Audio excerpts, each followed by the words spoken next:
This scenic poort winds its way along the Brandrivier floodplain, mainly keeping on the western side. Like all poorts, this one too is subject to frequent flooding. The altitude variance along this poort is fairly minor, making it a great poort to cycle. The R323 route carries very little traffic, making this drive relaxing and enjoyable as the cuttings reveal the local geology as the road passes by a number of attractive Karoo farms. The road has no paved safety shoulders and has 12 easy bends, corners and curves. The path starts just south of the Doornkraal farmstead and traverses two farms, Adamskraal and Mirkieskraal, with the latter being a much larger farm than the former. A tributary of the Brandrivier, the Zeerivier, is crossed at the 1.6 kilometer mark. This is a fairly long poort at 8.5 kilometers with a relatively low altitude loss of just 45 meters. The road is, however, well engineered and in very good condition. The only real danger on this road is that of flash flood potential. The main river that flows along the poort is the Brandrivier, which sources about 26 kilometers to the southwest on the northern flank of the Kanatberge. Karoo rivers are generally shallow and wide, which makes them particularly prone to flooding.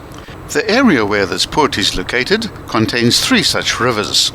To the northwest is the Toosrivier, to the north is the Grootrivier, and from the south the Brandrivier adds its fair share of water. Together these all flow towards the coast, later becoming the Gourits River. The closest town to the poort is Ladysmith, some 40 kilometers to the north. In 1852, the farm Elandsvlei was set aside for the town, and it became a municipality in 1862. It was named after Lady Johanna Maria Smith, the wife of Sir Harry Smith, one of two towns in South Africa named after her, the other being Ladysmith in KwaZulu-Natal. Ladysmith takes her name from a woman with great fortitude.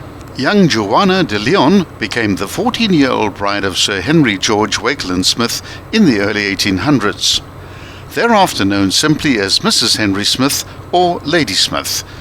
They were a childless couple, their devotion to one another is legendary. Joanna often set up camp close to battle scenes in a bid to remain close to her husband they so hated being apart. Two other legends dominate the history of the town. One is the peak of the Magic Mountain, or Toverkop, which looms over the town, is said to have been struck by a witch in anger because it blocked her way over the mountain. The result was a deep split at the top of the mountain, producing two perfect halves. Ladysmith is perhaps best known for its cheese production, where the names Ladysmith and Toverkop are both synonymous with cheese production. Continue for a further 38 kilometers to reach the town of Riversdale.